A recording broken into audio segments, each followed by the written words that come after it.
Hello, very beautiful community. Mr. Zelensky has generated widespread outrage at home and abroad by his ousting of Mr. Fedorov, a possible future leader of Ukraine, from the post of defense minister.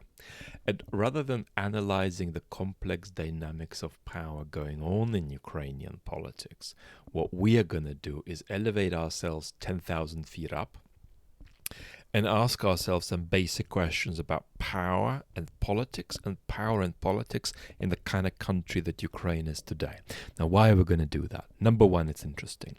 Number two, epistemic humility.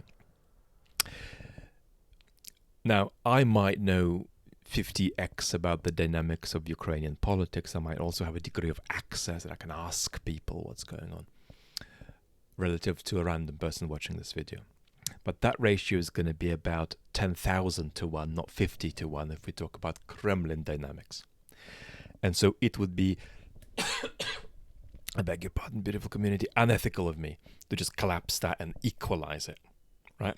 Because I would be, in neoliberal terms, failing to deliver you a high-quality product. So it would be completely unethical toward you. And that's why when I often get letters saying, hey, Vlad, can you please do the kind of treatment you've done on Putin, on Modi and Xi?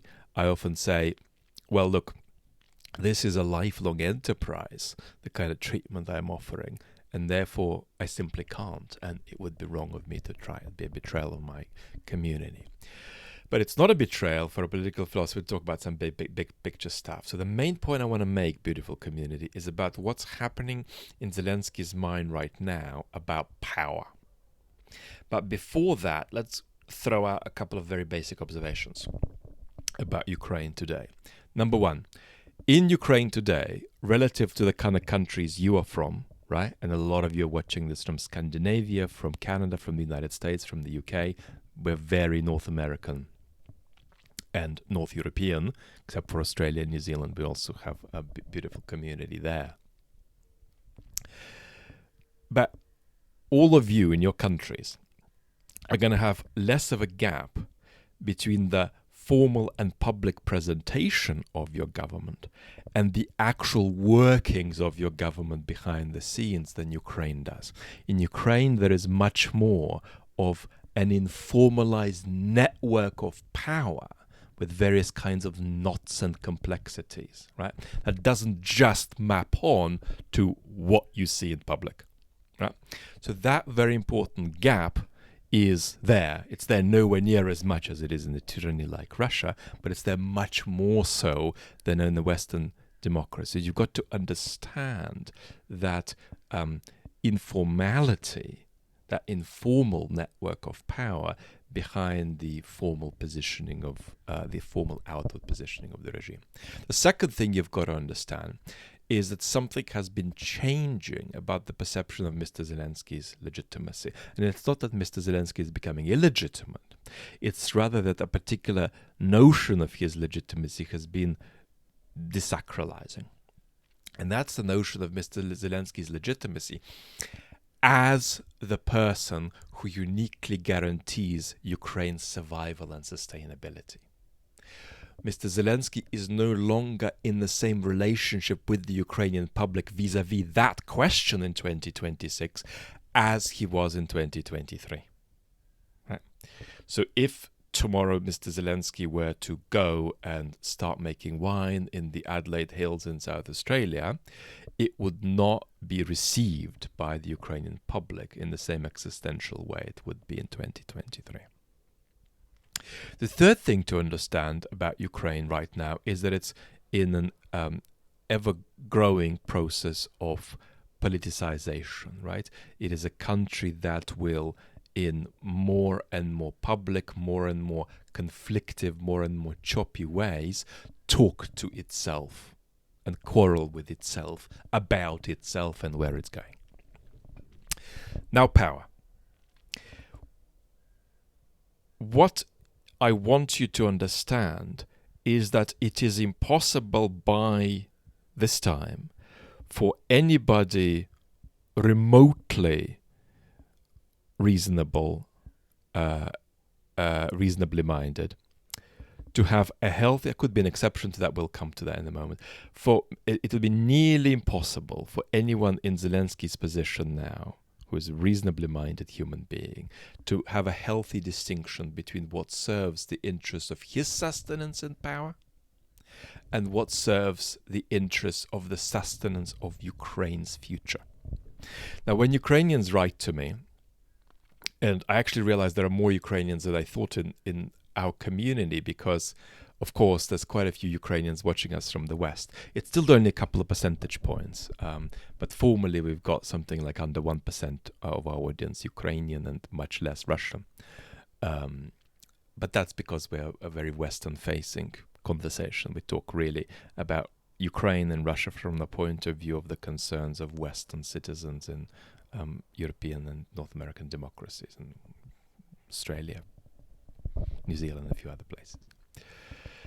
But when Ukrainians write to me, I often say, look, keep a scorecard in your head about when you think your government is acting for the benefit of Ukraine's future or for the benefit of their sustenance and power, which they over-associate with the sustenance of Ukraine's future.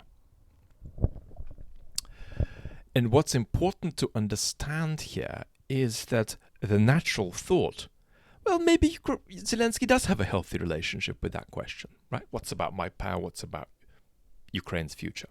Maybe he does, maybe he doesn't. It's important to understand that that kind of thought is an elementary misunderstanding of political psychology, right?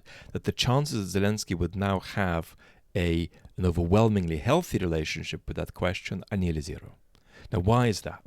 And it's not because Zelensky is badly motivated or because he is malign. It's because of what power does to human beings. So let's say a few things about that, starting from an extreme point, which is the tyrant in the Kremlin, Mr. Putin, who is nothing like Western leaders, nothing like Mr. Zelensky, and his system is also, political system is also extraordinarily different. But if you spoke to Mr. Putin for hours in private about the world, part of what you feel is not that you disagree or that he's a bad guy. You might feel that too. It's that some of his views are so weird, it feels like a kind of alien breeze is blowing through from another world. It's almost as though you're talking about somebody who could be institutionalized in a mental health hospital.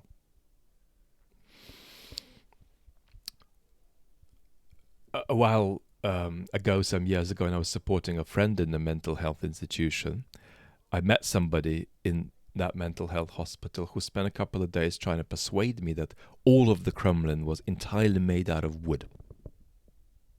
Right? And it's not that Mr. Putin has these kinds of views about his imminent day-to-day life, right? He thinks his cup of tea is real, right? He thinks that the ceiling in the room he's in is the ceiling and the floor is the floor. But his views about the less imminent dimensions of his life are, to a great extent, so wacky that it would scare the bejesus out of you if you spent several hours talking to him. That's what that longer stay in informalized, unchecked, and interminable power does.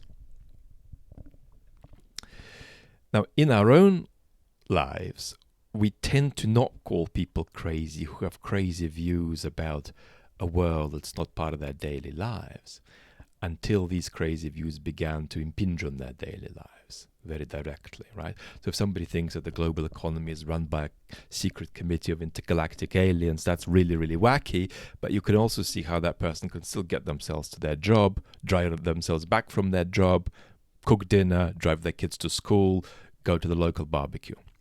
And the problem begins to become really big, and then we tend to call them not so crazy, if they begin to feel that these intergalactic aliens are hopping about on their street, and now they can't go to work, they can't take their kids to work, they can't go to the supermarket, they can't go to their local barbecue. And then we positively say that we need a mental health intervention. The trouble, of course, is that you can't make that kind of distinction with Putin because his views about the world he doesn't touch on a daily basis, right, are going to absolutely condition things he does. They're going to condition the way he stops and starts wars, what he does in foreign policy, what he does in domestic policy. So that's just one thing. I'm raving on like a lunatic excessively here. I could have said this more briefly, but I just want to emphasize how wacky that would be if you talk to him for 5 hours about the world. You think, whoa, what is that? Right? Now, there are going to be minor echoes of that in the way Western politicians go on. So, for instance, they're going to be, of course, more minor because we've got transference of power, we've got more formalized power, we've got more checked power. But they're still going to be there. And for instance, we saw a couple of examples in the recent history of the English-speaking world when Joe Biden in America and Keir Starmer in the UK had delusional views about how their actions in power were being perceived in their country. Right? Joe Biden stopped being able to speak coherently in public and thought that was a version of normal because of power, and because of power making him want more power. And Keir Starmer thought that it was okay to keep incrementally making changes and renewing Britain as though he were in 1998. And because he held power, it was harder for him to grasp the thought that somehow that really wasn't resonating and chiming with what Brits wanted from their government. Now, Mr. Zelensky is in a more intermediary position. And that's partly because of what we've said about Ukraine's political system, and it's also partly because of war.